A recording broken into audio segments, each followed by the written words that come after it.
Have you prayed, cried, fasted, done everything you know to do, but it still seems like your prayers are going unanswered, that God doesn't hear you, even though you know he can do all the things he said he can do? You're not alone. There are many of us who feel the same way or who have had the same experience with God. But we have to understand a few principles, and that's what we're going to talk about today. What do we do as Christians when we've done all we know to do, and yet it seems like God is not answering our prayer? I've been there. I prayed, I fell on my face, I've gotten before the altar, I've fasted, I've called friends. I said, Lord, you promised me that you would supply all my needs according to your riches and glory. But yet and still, there's a need, it's not being answered. I have gotten friends together, and we got together and prayed. And I reminded God that he said a twofold cord was not easily broken. He also told us that when any two are touching and agreeing concerning anything, that he was in the midst. And so I did it all, and yet it seemed to me like God was not listening to me. God didn't care. God was nowhere to be found in the midst of my prayers. But I had to realize a few things. God is not crazy. His thoughts are not our thoughts. His ways are not our ways. As the heavens are high above the earth, so are his ways to our ways. God knows what we don't know. God can see what we don't see. So sometimes he requires us to wait. Sometimes he requires us to be patient. And sometimes he flat out says no. And as painful as that may be, God knows what's best for us. Do we not remember or realize that all things are working for our good? That God can turn any situation around? When Lazarus' sisters came to Jesus and told him that their brother was sick, they expected Jesus to stop immediately and come with them to see about their brother. But God didn't do it. Jesus waited. He delayed in coming. He waited until Lazarus wasn't just sick. Lazarus was dead and buried and had been buried for 3 whole days before he shows up. And then the sister comes out, and let's be real, they were angry. Because I would have been. It's only human to be angry, and it's okay. It's human emotion because they felt like Jesus had disappointed them. And he says nothing to address that. What he does is says, show me where you have laid him. Then Jesus goes after Lazarus has been in the grave for 3 whole days, and he performs a miracle. He raises Lazarus from the dead. He says, Lazarus, come forth. And we now, in hindsight, can look back at that particular miracle and realize that Jesus did it to prove a point. He did it to show them that he could. He did it to increase their faith.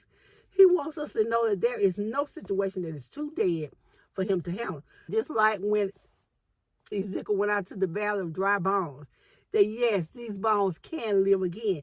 Yes, when the word of God speaks, there's a change that is going to come. So when we are sitting here and we're getting upset because it seems like God is not answering, he knows what he's doing.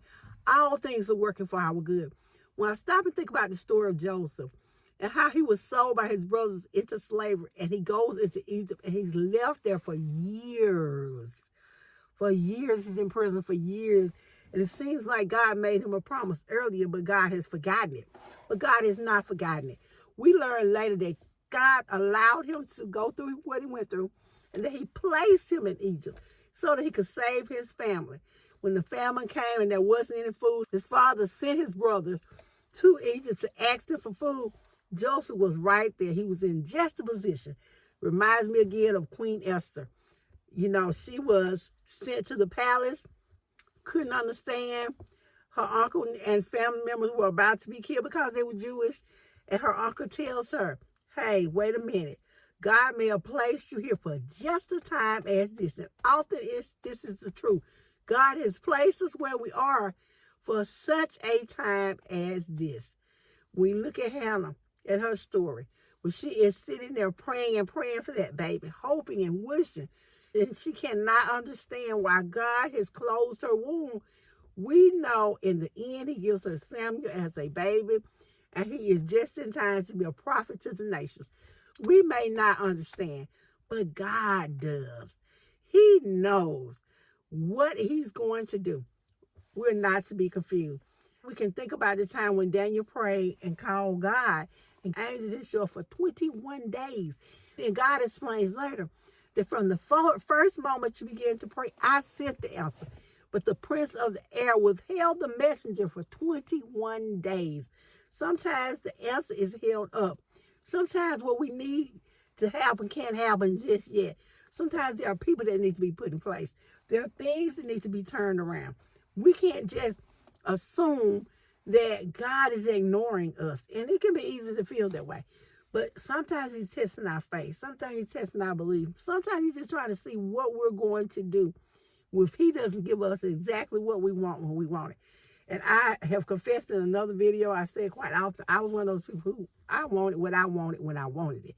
And so when I didn't get it, a lot of times I would find myself as a young new Christian getting angry with God because I felt like he'd ignored me, he disappointed me, and let me down. But as I have grown, I have learned that God has not disappointed me. God has not let me down. A lot of times he knows what I don't know. He sees what I don't see. And if he tells me no, there's a reason. So, and sometimes those no's weren't really no's, they were not now. And I realized I wasn't ready to receive the answer. So don't get discouraged. Just because the answer has not showed up yet, just because it hasn't come, God knows the perfect time in which to give you your answer, the solution to your problem.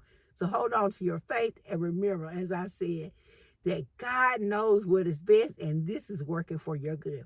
Thank you guys so much for listening. This has been a Wonder Shields with 2Q Life Lesson. I would kindly ask that you give this video a like and that you subscribe to the channel. And if you don't mind, would you share in the comments with me a time in which you felt disappointed with God? I'll see you guys in the next video.